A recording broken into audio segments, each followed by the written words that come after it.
आज का जो लेक्चर है वो है थ्योरम नंबर सेकंड सर्किल का। इसमें कहा जा रहा है the length of tangents drawn from an external point to a circle are equal. यानी अगर हमारे पास ये एक सर्किल हो, ठीक है, ये एक सर्किल हो और ये सर्किल का सेंटर O है, हमारे पास कोई एक एक्सटर्नल पॉइंट P है। एक्सटर्नल पॉइंट से अगर हम टेंजेंट ड्रा करें, ठीक है, एक जैसे ये, दूसरा ये, ठीक, इसका पॉइंट ऑफ कांटेक्ट ए मान लेते हैं, इसका पॉइंट ऑफ कांटेक्ट बी मान लेते हैं। इसमें कहा जा रहा है कि ये दोनों इक्वल होंगे, ये हमें प्रूफ करना है।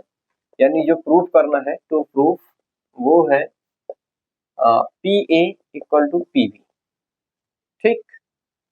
और ये ओ ए और ओ बी गिवन में आप लिखना चाहें तो लिख सकते हैं, O A equal to O B, ये रेडियस है, P A comma P B ये बिलोंग्स कर रहा है किसमें, ये टेंजेंट है, ठीक है। चलिए, तो ये आपको प्रूफ करना है, तो बहुत आसानी से हम प्रूफ की तरफ बढ़ रहे हैं, ध्यान से समझेंगे आप लोग, ठीक है। जैसे यहाँ पर अगर मैं एक कंस्ट्रक्शन करूँ, एक लाइन सीधी ड्रा करूँ इधर की तरफ, तो यहाँ पर आप देख पा रहे होंगे दो ट्रायंगल बन रहा है, एक AOP एक BOP। बस यहीं से उठाते हैं मुद्दे को, in triangle AOP and triangle BOP, ठीक। इन दोनों ट्रायंगल्स में हम देखते हैं कि OA और OB ये दोनों इक्वल होंगे, बिकॉज ये सर्किल के लिए तो रेडियस है, ये सर्किल के लिए रेडियस है, लेकिन ट्रायंगल्स के लिए साइड का काम करने को मैं यहाँ लिखूंगा साइड, ये जो है साइड होगी। और आपको ये पता है कि रेडियस, अभी पिछले थ्योरम्स में हम लोगों ने पढ़ा कि रेडियस टेंजेंट के पॉइंट ऑफ कांटेक्ट पर परपेंडिकुलर होता है, यानी एंगल A और इसका एंगल B ये होगा इक्वल, और ये बनाएगा 90 डिग्री का एंगल, तो ये एंगल भी हो गया, ठीक। दूसरी चीज नेक्स्ट अगर हम देखें तो ये OP लाइन जो है O से लेकर P तक ये डॉटेड दोनों ट्रायंगल्स में कॉमन होगी, यानी OP इक्वल टू OP, तो ये जो है हाइपोटेनियस भी है, तो और ट्रायंगल के लिए हम साइड कह सकते हैं, ये भी कह सकते हैं, या इसको हम राइट एंगल बोल सकते हैं, बहुत सारे लोग इसे राइट कहते हैं, इसे हाइपोटेनियस कहते हैं, इसे साइड कहते हैं, RHS भी दिखाते हैं, आप AS भी दिखा सकते हैं। कहने का मतलब ये जो ट्रायंगल AOP है ये कॉन्ग्रुएंस हो गया ट्रायंगल BOP के, बाई RHS भी कह सकते हैं, या फिर SAS भी कह सकते हैं, ठीक है। तो ये जब ट्रायंगल कॉन्ग्रुएंस हो गए, जब दो ट्रायंगल्स कॉन्ग्रुएंस हो जाते हैं तो उनकी लगभग करस्पॉन्डिंग चीजें क्या हो जाती हैं, इक्वल हो जाती हैं। तो यहाँ पर हम कह सकते हैं hence PA equal to PB। तो इस तरीके से इसको हम प्रूव कर सकते हैं, ठीक है। अब इन पे कुछ क्वेश्चंस भी कर लिया जाए 10.2 की ओर से। चलिए ध्यान से समझेंगे, जैसे यहाँ पर बहुत ही अच्छा क्वेश्चन कहा गया है कि from a point Q the length of tangent, from a point Q the length of a tangent to the circle is 24 centimetre and the distance Q from the centre is 25 centimetre, the radius of circle is. बहुत ही अच्छा question. Question में कहा जा रहा है कि एक सर्किल है, इस सर्किल का ये सेंटर है O, और यहाँ से एक पॉइंट मान लेते हैं, और इस पॉइंट का नाम इन्होंने दिया है फ्रॉम ए पॉइंट Q नाम दे दिया है, और टेंजेंट तक की डिस्टेंस इन्होंने दे दिया है 24 सेंटीमीटर, और सेंटर से लेकर इस पॉइंट तक की जो डिस्टेंस इन्होंने दिया है वो कह रहे हैं कि 25 सेंटीमीटर। तो आपसे पूछा जा रहा है कि रेडियस क्या होगा, R इक्वल टू व्हाट। तो यार ये तो परपेंडिकुलर, इसका मतलब ये बन गया आपका हाइपोटेनियस, हाइपोटेनियस मिल गया आपको 25 और बेस मिल गया आपको 24, परपेंडिकुलर निकालना है। परपेंडिकुलर का मतलब क्या है, परपेंडिकुलर रेडियस का काम कर रहा है, बस उठा लो from Pythagoras theorem. Pythagoras theorem क्या हो जाएगा, H square equal B square plus T square. H कितना है 25, 25 का स्क्वायर 625, बेस कितना है 24 का स्क्वायर 576, परपेंडिकुलर ही रेडियस बन जाएगा, तो radius square 625 minus 576 equal to R square, 15 minus 6 9, ठीक है। और इधर बचा आपके पास कितना 11 11 माइनस 7 4, इधर 5 माइनस 4, 5 माइनस 5 कैंसिल आउट, इधर ये 7 का परफेक्ट स्क्वायर है और ये R square, power to power remove, R equal to 7, radius जो होगा वो हो जाएगा 7 सेंटीमीटर। इस तरीके से इसका रेडियस निकाला जा सकता है। अगला क्वेश्चन जो है वो क्या है उसको भी देखते हैं। ठीक है, ये 10.1 का जो है, सॉरी 10.2 का पहला क्वेश्चन था। आते हैं नेक्स्ट क्वेश्चन की ओर। नेक्स्ट क्वेश्चन एक अच्छा खासा क्वेश्चन ये भी है, एक फिगर गिवन है इसमें आपको कुछ इस तरीके से। ठीक, ये क्वेश्चन है, यहाँ पर एक पॉइंट है, पॉइंट कुछ भी ले सकते हैं आप, ए, यहाँ पे बी है और यहाँ पे सी। तो आप देख पा रहे हैं कि ये जो है टेंजेंट हो गया, थ्योरम के अकॉर्डिंग ये इक्वल हो जाएगा। ये हो गया सेंटर इसका यहाँ, और यहाँ ये हो गया पॉइंट ऑफ कांटेक्ट। आपको ये एंगल ये भाई साहब दे रखे हैं 110, आपसे एंगल ए पूछा जा रहा है, तो पहले आप लेट कर लो, let angle A equal to X या कुछ भी मान लो आप, चलो ए को रहने, ए क्वेश्चन मार्क है। तो आप जानते हैं ये क्वाड्रिलेटरल बन रहा है, यहाँ बनेगा 90, यहाँ बनेगा 90, तो सिंपली ये दोनों 180, इन दोनों को 180 होना चाहिए तभी तो 360 होगा। तो सिंपल यार, angle O plus angle A कितना हो जाना चाहिए 180, सीधा बढ़ा दो, ओ की जगह 110 रख दो plus A equal to 180, angle A equal to हो जाएगा 180 माइनस 110, ये उस साइड गया माइनस का हो गया, एंगल ए इक्वल टू आपको मिल गया कितना 70 डिग्री, ये हो गया। आगे एक और अच्छा क्वेश्चन कर लेते हैं। बेहतर क्वेश्चन ये है कि PQ is a card of the, PQ is a card of length 8 centimetre of the circle. PQ क्या है, एक कार्ड है। चलिए इसको भी कर लेते हैं।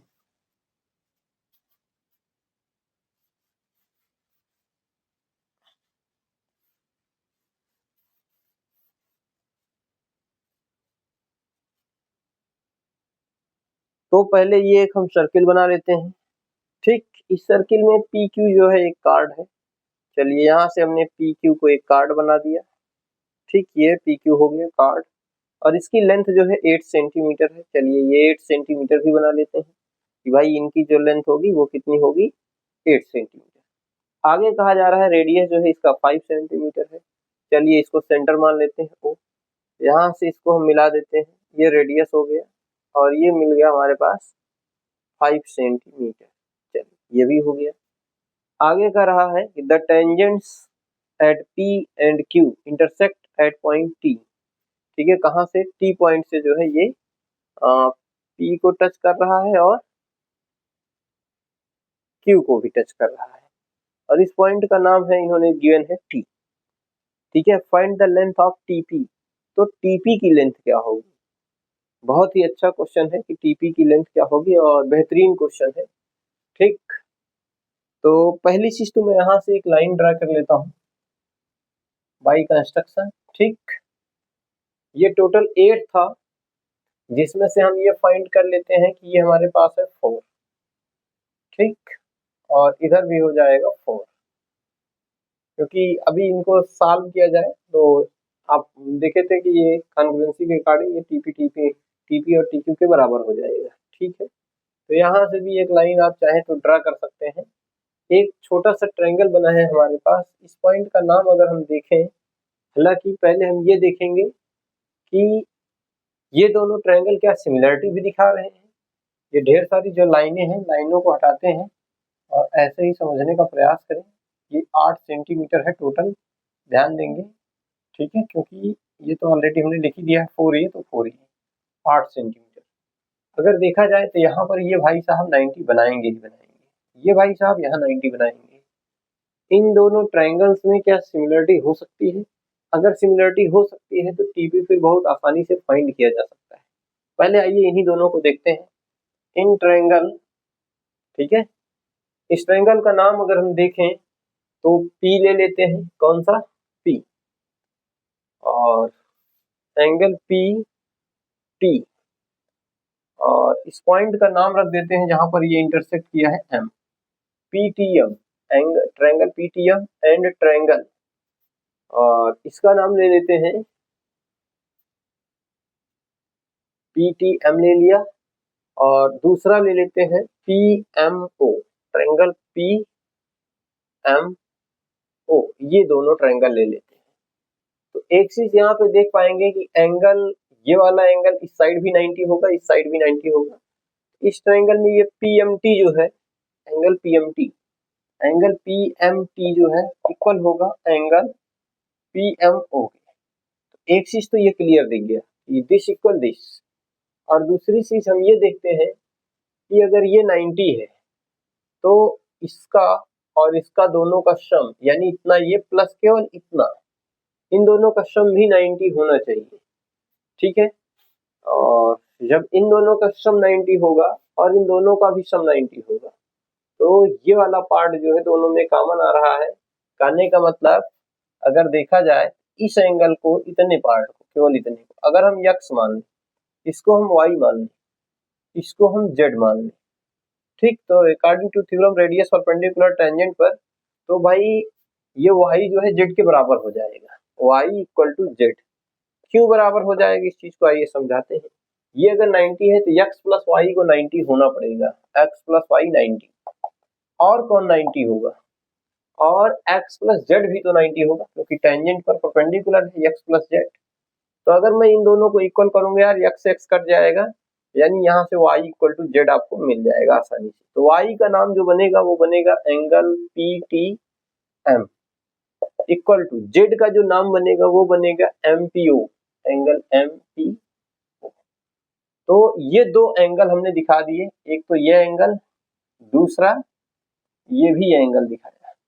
जब किसी दो ट्रायंगल्स के दो एंगल्स अगर इक्वल हो जाते हैं तो तीसरे एंगल्स को ऑलरेडी इक्वल होना पड़ेगा भाई, ठीक है। तो ये दोनों जब इक्वल हो गए हैं तो अब देखते हैं एंड आल्सो, सीधा लिखते हैं यार, एंड आल्सो बचा कौन सा, इसका बच रहा है ये x वाला पार्ट, इसका बच रहा है o वाला पार्ट, इसका नाम हो जाएगा TPM, angle TPM equal to उसका नाम हो जाएगा एंगल POM, ये इक्वल हो गया। हेंस अब हम ये कह सकते हैं बहुत आसानी से, ट्रायंगल इसका जो बना था M, और सेकंड बना है यहाँ पर T, थर्ड बना है P, इस सिमिलर हो गया। ये क्या हो गया, सिमिलर किसके, यहाँ पर ट्रायंगल M और इधर P, इधर O, MPO, ये सिमिलर हो गया।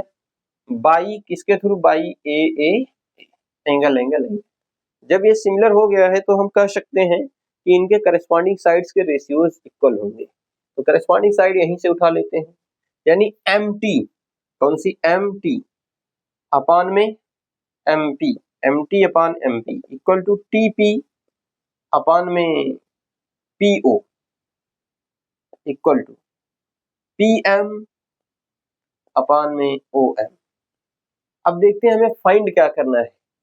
क्वेश्चन में हमसे जो पूछा गया है वो पूछा गया है यार लेंथ ऑफ TP यानी ये टेंजेंट पूछे गए हैं, ये दोनों कितने होंगे। तो क्वेश्चंस में आपसे पूछा गया था TP देखो इसमें आपको मिल ही रहा है, तो यानी ये वाला पार्ट तो लेना ही है, ये इसको हटा देते हैं, ठीक है, ये वाला पार्ट लेना ही लेना है। और TP को अगर हम लेते हैं तो PO हमें पता है, ठीक है, PM भी पता है, OM नहीं पता है, तो क्या हुआ, OM हम निकाल लेंगे।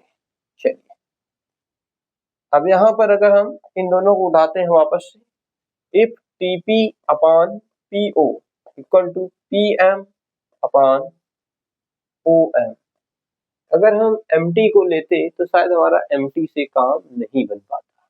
अब यहाँ आसान ये हो गया कि अगर हम इसको इक्वल लेते हैं और इसी को इक्वेशन फर्स्ट मान लेते हैं, and also triangle, in triangle एक ट्रायंगल छोटा लेते हैं PMO, कौन सा, PMO। जब ये ट्रायंगल लेंगे फ्रॉम पाइथागोरस थ्योरम, यहाँ अप्लाई करेंगे फ्रॉम पाइथागोरस थ्योरम।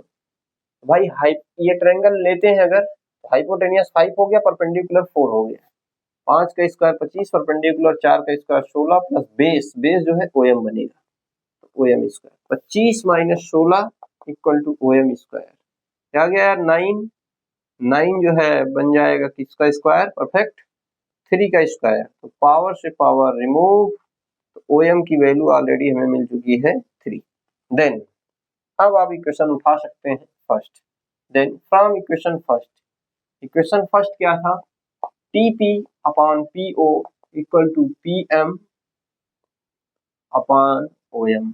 तो टीपी की वैल्यू कितना रख दी जाए, तो टीपी तो फाइंड करना है, टीपी रहने दो, अपॉन पीओ, पी से लेकर ओ तक 5 है, पीएम ये आपको 4 गिवन है, ओएम आपने फाइंड कर लिया है 3।